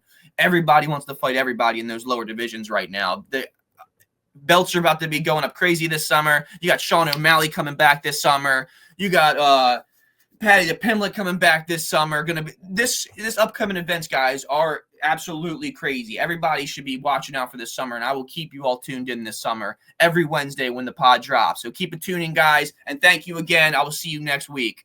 Dylan, you are the best, brother. Can't wait to have you on next week. Man, one of these weeks, man, John, we're gonna have to join this guy, Dylan, man. He is making moves, man. He is the star. He is between Ross and Dylan. They are the stars of Highly Opinionated. Shout out to you, Dylan, man. Keep doing good work. Ladies and gentlemen, it's March Madness time, as you can see on the screen. You feel me? Not only with the subtitle, but you see my guy with his Maryland jersey on. Here's your chance to gloat. The floor is yours. Let's go. You know something. Like most spectators in sports, you know, we tend to get on social media and kind of see like what people are saying, like, you know, what people are talking about during the game, like, you know, certain plays that they saw or certain things that maybe this team should do, like this play. So I had to be scrolling through Twitter. I'm not calling it X. I'm going to call it Twitter. But I continue to scroll through Twitter, you know, while the Maryland game was going on, just to kind of see if what people were saying. And I happened to come across a certain co-host that had a little tweet, you know, during the game, you know. And normally I decided to, thank you, Ross, putting it up there. It says, "Dear God, please let Colorado State do your work on this beautiful Sunday. Let the church say amen. How dare you use the Lord's name in vain, Mr. Josh Walker? How could you? How dare you use the Lord's name in vain?" My account was hacked. Now you're gonna pull Sean's. My account was hacked. My account was hacked. I don't remember that tweet. So I'm scrolling through and I see that little tweet from my man, Mr. Josh here, and I was just like, "You gotta be kidding me right now, man." Even I didn't even say nothing bad about Duke wishing Duke to lose on Twitter.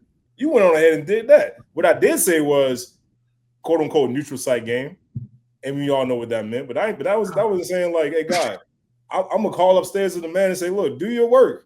You know what I want. I'm just gonna sit back and let you do your work. But I just pray to you, God, that we have a little upset going on here." God said no. Let's go, Maryland! Let's go, Maryland! Let's go, Maryland! Anyway, that's how I'm feeling for the Sweet 16. What you got for me, Josh? Man, y'all deserve it, man. I mean, Derek Queen, man, that was a hell of a shot. We actually have the shot. Let's play the shot. Yes, sir. Gillespie from the out of bounds to the freshman Queen, who's driving, floats it. Oh! Maryland on the right side of a buzzer beater with life into the Sweet 16. Did you see that right there? Yeah. That's my dog right there. Number 25. Let me tell you something.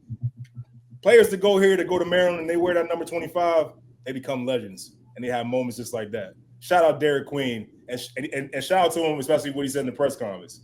That Andy Katz or whoever was interviewing saying, "Hey man, where'd you get the comment?" First of all, he said, "Give me the ball." And I'm not going to use exactly what he said, but he said, "Give me the MF ball." And we all know what that means. It means give him the ball and get out of his way and let him do his work. He wanted that last shot. He took it. He knocked it down. And the announcer asked him, like, "Man, where you get your confidence from?" He said, "Man, because I'm from Baltimore. That's why." That's what I like to hear right there. That's what I love. I got to give Derek Queen, the University of Maryland, that fan base, city of Baltimore, their flowers. That was a hell of a shot. And ladies and gentlemen, don't take the easy way out either. He did not travel. That was not a travel at all, from my opinion. He made a good basketball move. He hit a banker. He hit a bank shot to win a game in the NCAA tournament off the glass. There's some guys in the NBA that can't make that shot. Do you have any idea how hard that shot is that he took? That shot is extremely hard. He's falling. His momentum is taking him out of bounds, and he has to put just enough touch to bank it off the glass. that shot is damn near impossible. And like you said, Josh, there's a lot of dudes in the NBA right now that have been in the league for years, and they ain't making that. They can't do it. And with the game on the line at the buzzer. Come on, man. Don't even got to be for years. You could go to the number 1 pick, Alex Sarr. I don't think he can make that shot. You can go to the guys at LeBron James. The guy been in the league for a million years.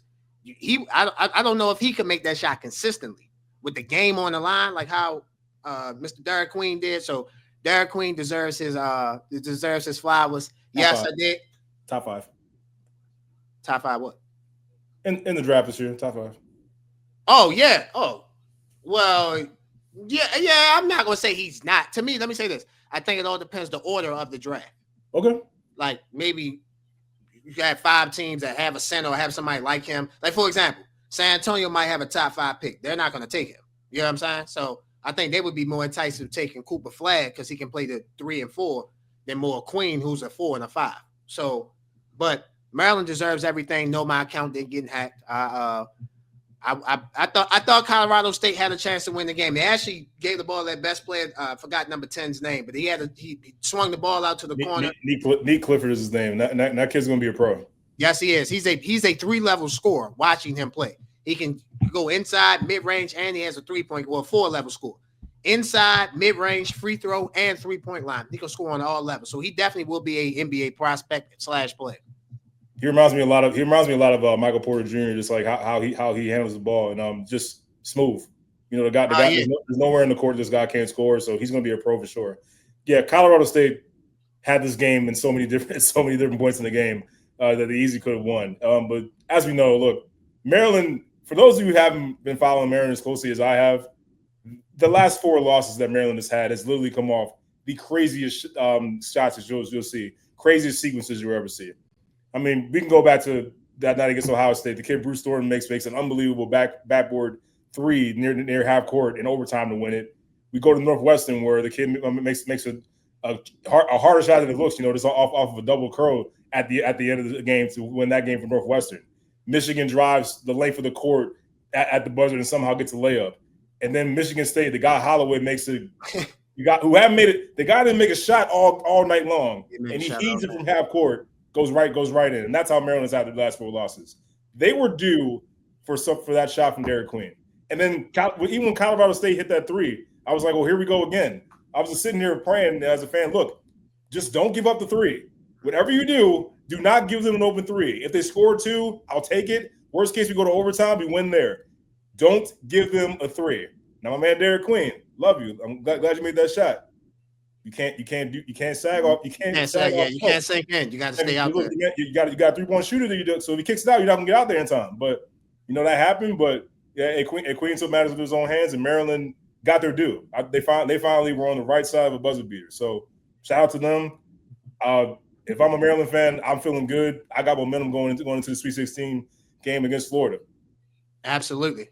Ladies and gentlemen, we're going to pick the Sweet 16 games. Before we get to that, in my opinion, Derek Queen, sir, you had the moment of the 2025 NCAA tournament. Congratulations to you.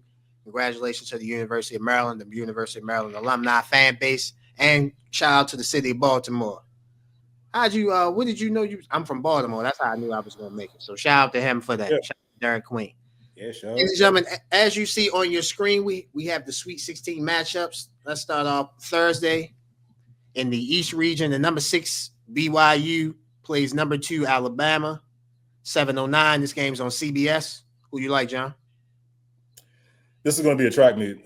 These are 2 teams that can score with the best of them. Very high-powered offense. Not a ton of defense here. I got to tell you, like, I haven't felt great about the Crimson Tide going into this tournament because they are the definition of live and die by the 3-pointer. And we've already seen in this tournament that it can dig them into a hole. And I'm not sure that if you dig yourself into a hole, if the shots aren't falling, that BYU is a team that's going to let you back in it. BYU can really score. They're well coached. They run a pro style offense. These guys are. It wouldn't shock me at all if BYU takes out Alabama in this matchup for the quote unquote upset. Yeah, I'm taking BYU. I think BYU is the hottest team in the country. I know people can argue about Florida. Obviously, Colorado State was hot. They got hot towards the end of the season. BYU, to me, has been the hottest team in the country for the past month and a half to 2 months.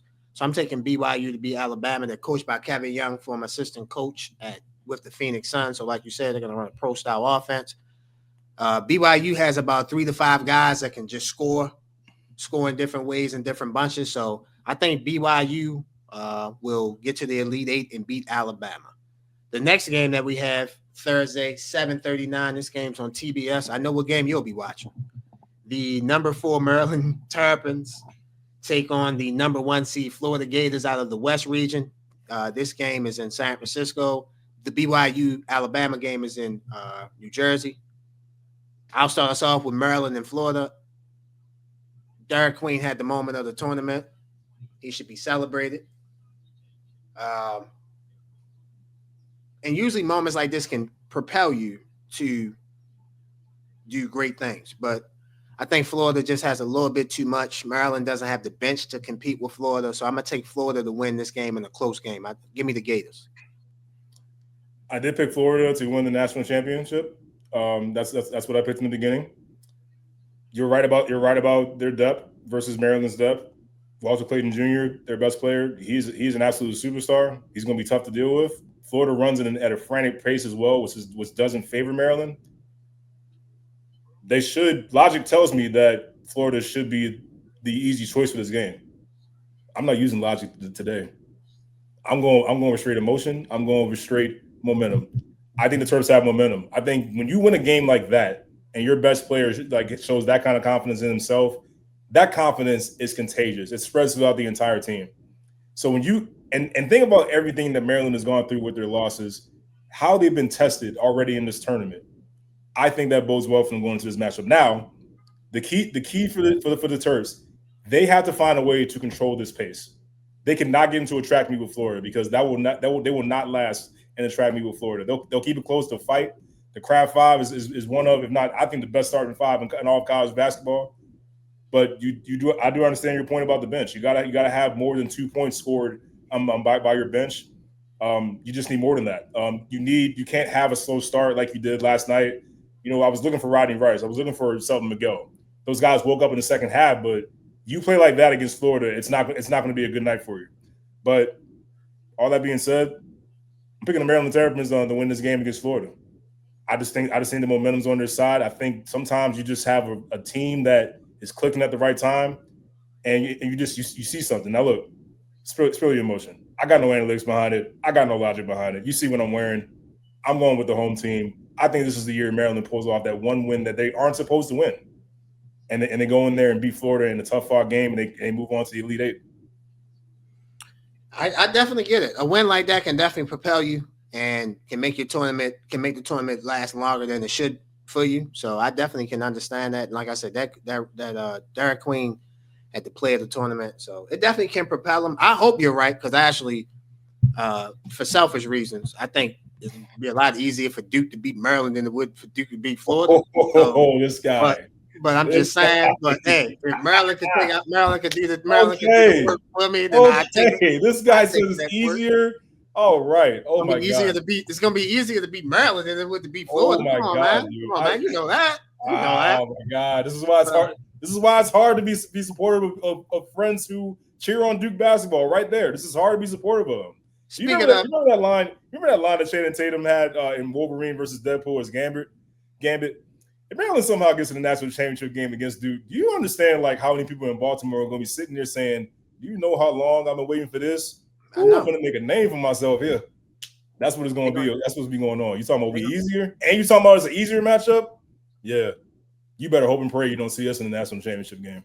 Well, I mean, if Florida as good as these pundits on TV say, Seth Greenberg and Jay, you better hope Florida takes us out now. If they don't take out Maryland now, look the hell out. I will say this: Kenny Smith from TNT/CBS during the tournament coverage, he picked Maryland to go to the Final Four.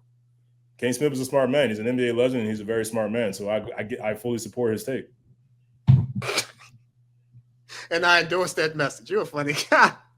You're a funny guy. Speaking of Duke, the next game on Thursday, number 4 Arizona Wildcats take on the number 1 seed Duke, 9:39 on CBS.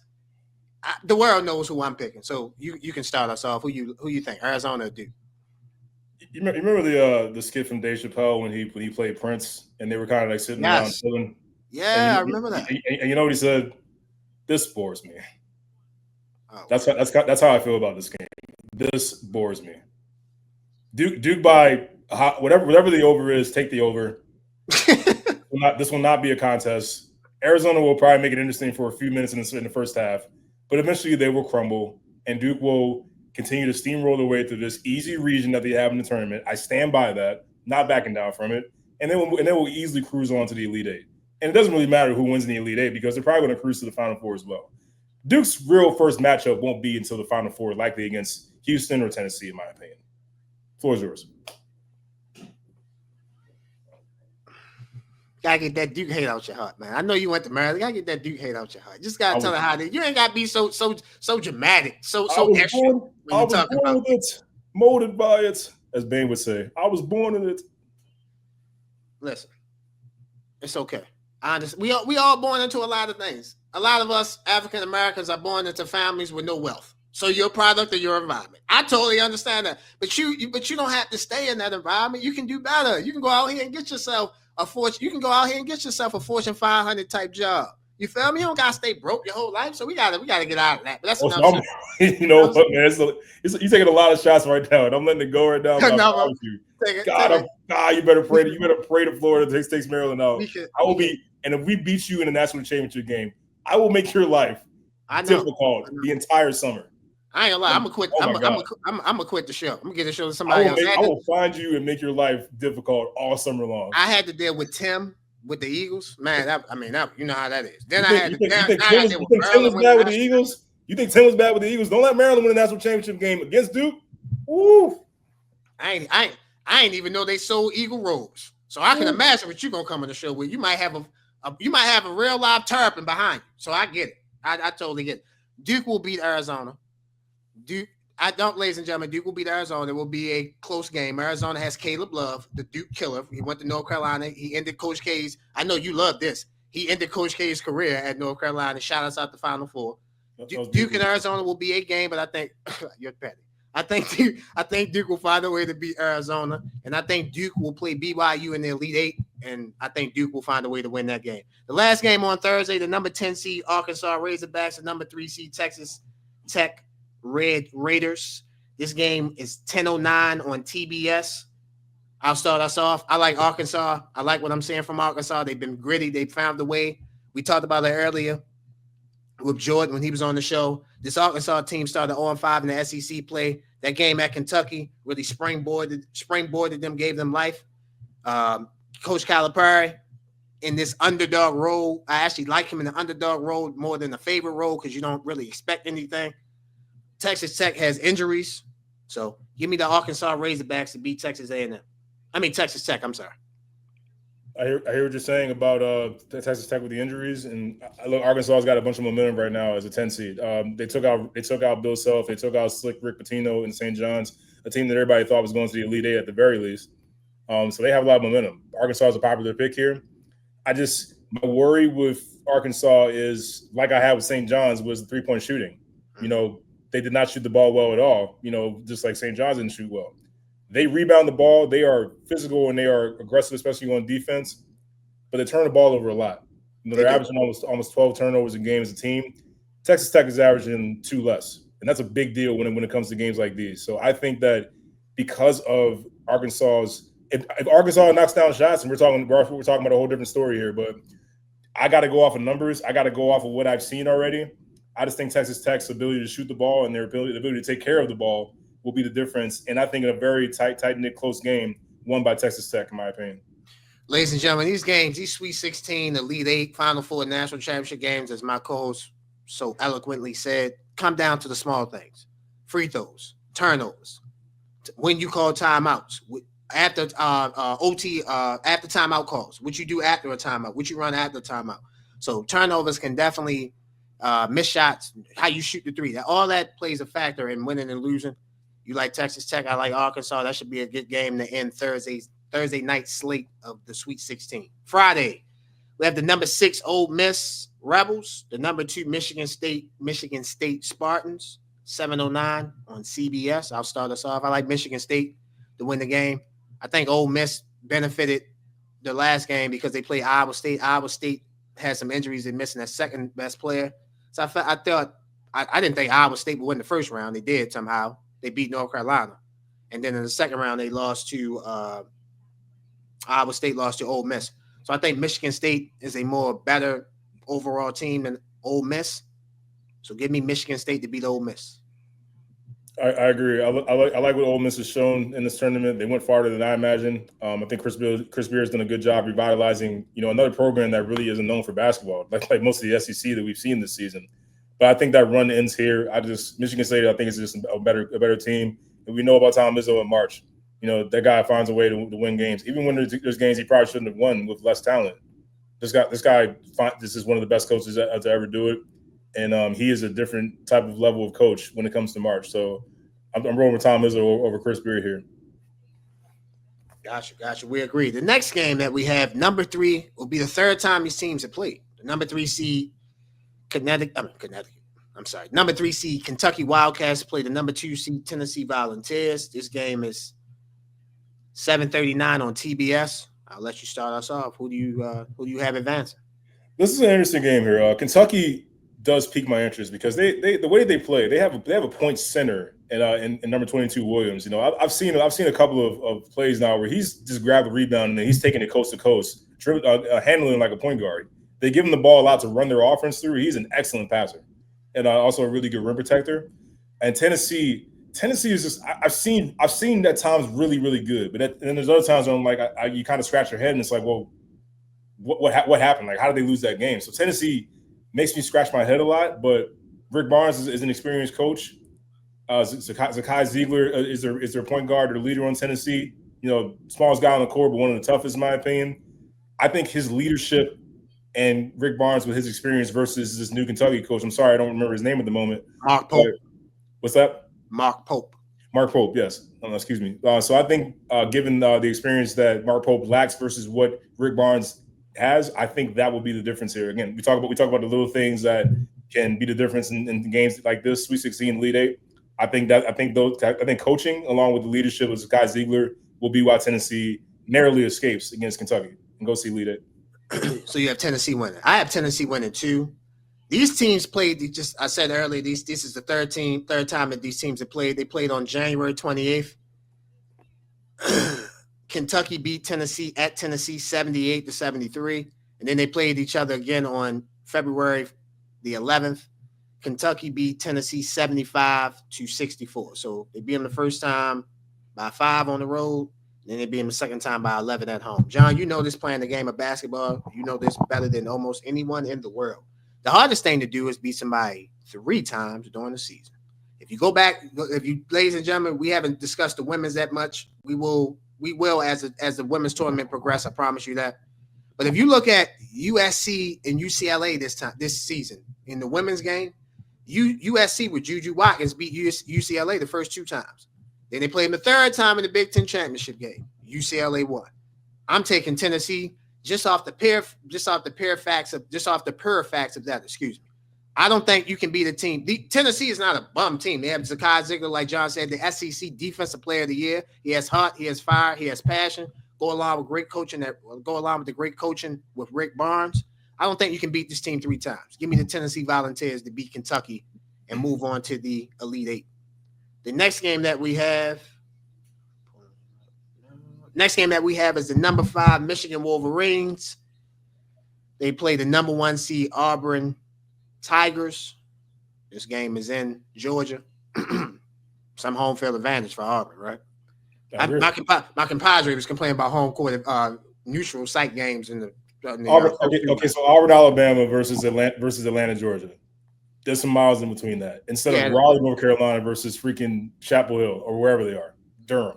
We're not at Chapel Hill. We don't have anything to do with that school. Tobacco Road, Durham, North Carolina. I think there's a big difference there. But continue. Yeah, but I will say the Auburn fans can get to Georgia. It's not like if you look at the SEC championship game in football, they sell that out. It's like they're not that far from there. I digress. Defense could have walked to their game. No, you're right. It was 12 miles away. It could have caught the bus to the game. You're right about that. Could have walked. Number 5 Michigan, number 1 Auburn, 9:39. This game's on CBS. I'll start us off. I am going to take Auburn. I think Auburn finds a way to beat Michigan. I understand Michigan has the 2 7-footers. Michigan actually went further in the tournament than I thought they would. I actually thought they was going to lose to UC San Diego. UC San Diego, right? Okay, so I actually thought they was going to lose to them. They didn't. They beat them. They beat Texas A&M in the second round. So congratulations to the Michigan Wolverines. But I think their season ends here. I think this is Auburn's last win of the season. So I think they'll beat Michigan on Friday. You and I agree on this as well. I think Auburn gets this win over Michigan. Michigan can shoot the ball really well. You mentioned the two bigs, Golden and Danny Wolf. Danny Wolf is a tough matchup. He's another 6'10", 7-footer who can shoot the ball really well, can handle it as well, and very good passer. Black Golden coming over from FAU, is a load inside. He has a really good touch around the rim. So they're going to make it tough on Auburn's bigs. I just think that Auburn's Jani Broome, a Player of the Year candidate. I think he shows up. I think Miles Kelly shows up from the outside, knocking down some threes. And as great as Michigan can shoot the ball, I can't ignore the turnovers. They're averaging 14 turnovers a game. You cannot turn the ball over at that rate and expect to win against a good team like Auburn. Auburn, on the other hand, does a good job taking care of the ball. They're averaging slightly over 9 turnovers a game. So that's a huge difference when you think about these games like these. And at this point in the year, you are who you are. So if you've been turning the ball over all year long, why should I believe that you won't do it in this game here? And look, Donaldson from Michigan, he's made some big shots throughout this season. He's really kept them in it when things get tight. Michigan is very good when the game is close. I mean, I don't know what the record is, but something crazy like 13-2 or something like that in close games. And one possession games. Yeah, in one possession game. So that is something to pay attention to for sure. But I think Auburn eventually exploits that fatal flaw with Michigan, which is those turnovers. And I think Auburn cruises in the end to get to the Elite Eight. I will say this. We're both picking Auburn. I will say the key for Michigan, keep the game close and make Auburn have to beat you from the free throw line. Auburn, out of the teams out of the 16 teams that's left, they are the worst free throw shooting team. I don't care what percentages say. I'm telling you what my eyes have shown me. They can't make free throws. So huge. If you can make it a close game and not dummy the game up, but muck it up, be physical, you make them shoot free throws, Michigan will definitely have a chance to win this game. We both like Auburn, however. Last game of the Sweet 16, the number 4 seed Purdue Boilermakers take on the number 1 seed Houston Cougars. This game is 10:09 Eastern Friday on TBS. I'll start us off. I am going to take Houston. I like what I saw Houston played against Gonzaga in the second round. I felt like Houston needed that. They were blowing Gonzaga out. Gonzaga came back fiercely, tried to make it a game at the end. They had a 3-point shot at the end. They couldn't. The shot got blocked. But I love what I'm saying from Houston. I think Houston has the grit. And I saw a little bit of offense from Houston in that game against Gonzaga. More offense that I've recently seen, not only this season, but in the NCAA tournament. So I'm going to take Houston to beat Purdue. I think Houston gets to the Elite Eight. Shout out to the great coach at Houston, Calvin Sampson. We're doing a lot of agreeing here, Maryland and Duke guys here. So I'm going to add on to that. Yeah, I got Houston in this game as well. As a team, they're shooting about 40% from the field. That's pretty damn good. We're talking about a team, especially at this point in the season. Purdue is, has been a very up and down team, in my opinion. Again, it kind of like reminds me of Tennessee. Like there's times where they look really good, and then there's times where you scratch your head and it's like, well, which team am I going to get? Trey Carpenter-Wren is averaging 20 points a game and almost 8 rebounds. He's played phenomenal with others this year. Braden Smith is one of the best point guards in the country. He's played pretty well as of late, averaging a total of 8.5 assists per game. I just think that Houston, I think this is one of those games where Houston, I think, needs to show me that I can believe in them going to the Final Four. Like, I look at Houston, it's like, you're great in the regular season. I see why people were picking you, but it's like something in my gut is just like, when it gets to a game like this, they don't show up. I think this is one of those games where you make a statement as Houston and you let the country know, look, we are a number 1 seed for a reason. We dominated one of the Power 5 conferences for a reason. We're here to actually compete for a national championship game. Duke will not have it easy against us. I think this is one of those games that I think will show me a lot. So I'm expecting Houston now to come in and make a statement. Duke's not even in the Midwest region. The Midwest region is Kentucky. We all know. Let's see Purdue and Houston. You know what I'm talking about. Oh yeah. It's always a Maryland guy. Always got Duke on their heart and their brain. This is crazy out here. It's crazy out here. Let Duke do what they do on their side. I know. All joking aside, I know what you're saying. Talk about the Final Four. I get you. And you're right about that. Like you do want to. You, ladies and gentlemen, John is he played at a very, very high level. So they're human. Like people are human. Athletes are human beings. They're not like. They're not no different than us. What I mean by that is that like even playing professionally overseas, you look forward on the calendar. You like, oh, we playing this team. Oh, we playing that team. So I get it. And you're right about Houston with Duke. Like they definitely want to make it seem like they're playing well. So when it's time to play Duke, hey man, we're ready. We're right there for them. We playing our best. But yeah, I think Houston is a better team than Purdue. I do like Braden Smith. But I just think Houston is just more. They just have more grit than Purdue. I do think Purdue is a gritty team, but I don't think they have the. I don't think they have the grit and the grind that Houston has. So Houston's defense is going to do everything they can to speed up Purdue's offense and really make them uncomfortable. That's one of their staples is just their frantic, chaotic defense that they play. I think it's going to speed Purdue up too much, and they're going to start turning the ball over, and it's going to lead to a lot of easy baskets for Houston. Yeah, that stifling defense that Houston has is definitely something. Our Final Four, before we get out of here, our four teams that we picked to make the Final Four are still alive. You let the audience know let them know who it is for you, and I'll let them know who it is for me. So I picked Michigan State, Florida, Duke, and Houston in the Final Four initially. And we have three of the same four teams. I have Michigan State, I have Florida out the East, I have Duke out. I have Michigan State, Florida, Duke, and I have Tennessee. So I have Tennessee beating Houston in the Elite Eight. So, ladies and gentlemen, some great college basketball action from round one. Well, actually, from the first four, round one, round two, and now this week is the Sweet 16 in the Elite Eight. The next time we have a show, we will know who will be in the Final Four, and we can't wait to predict that and see who's made it and go at it from there. Ladies and gentlemen, I want to thank you for watching episode 31 of Highly Opinionated. For the best producer in the game, Ross. For the best co-host in the game, make sure you can catch him on the Club JG podcast. The best number 25 I'm associated with at Maryland, Mr. JG John Graham. Appreciate you, bro. Nothing but love. I'm Merely Josh. We will see you next week. We out.